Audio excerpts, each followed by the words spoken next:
ভাই বোনকে পালার জন্য আপনি নিজের জীবন বিসর্জন দিচ্ছেন, আপনি বাবা মার বড় ছেলে মেয়ে।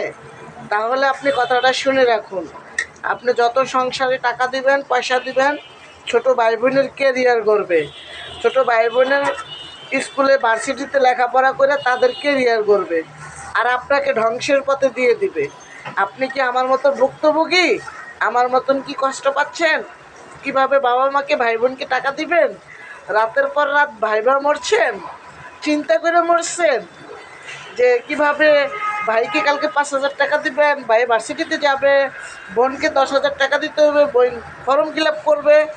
এই চিন্তাটা যদি আমার মতো করে থাকেন তাহলে ভুল করবেন।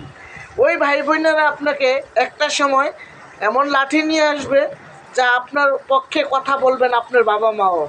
কারণ কি জানেন, ওরা আপনার তো নেওয়ার জন্য আপনাকে ভাইয়া ভাইয়া বলে ডাকতো, বোন বোন বলে ডাকতো।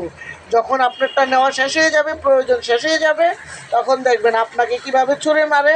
আর কিভাবে আপনি যদি বলেন আমি এত টাকা পয়সা দিছি, এত টাকা পয়সা দিয়ে কী করছো, তাহলে আপনাকে দেখবেন কিভাবে ওই ছোটো ভাই বোনগুলো আপনাকে কিভাবে দৌড়ে আসে মারতে, বা কিভাবে আপনি অশ্লীল ভাষায় কথা বলবে, আপনি চিন্তাও করতে পারবেন না।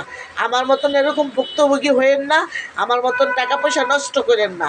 টাকা পয়সা থাকলে 2 টাকা 1 টাকা করে রাইখা দিবেন, দেখবেন আপনার জীবনটা সুন্দর হবে। হ্যাঁ, তবে বাবা মাকে দিবেন, বাবা মার প্রয়োজন মতো, বাবা মা যেন কষ্ট না পায়। কিন্তু এরকম টাকা পয়সা দিয়েন না যা আপনি নিঃস্ব হয়ে আপনার ভাই বোনে ভার্সিটিতে পড়বে, লেখাপড়া করবে, ভালো কেরিয়ার করবে, ভালো চাকরি করবে, আপনি পয়সা দিবেন আর ওই টাকা দিয়ে আপনি নিঃস্ব হয়ে যাবেন। আপনি চিন্তা করতে করতে আপনার দিন যায়, বেলা যায়, সময় যায়। এটা করতেছেন আপনি? না ভাই, এটা করেন না।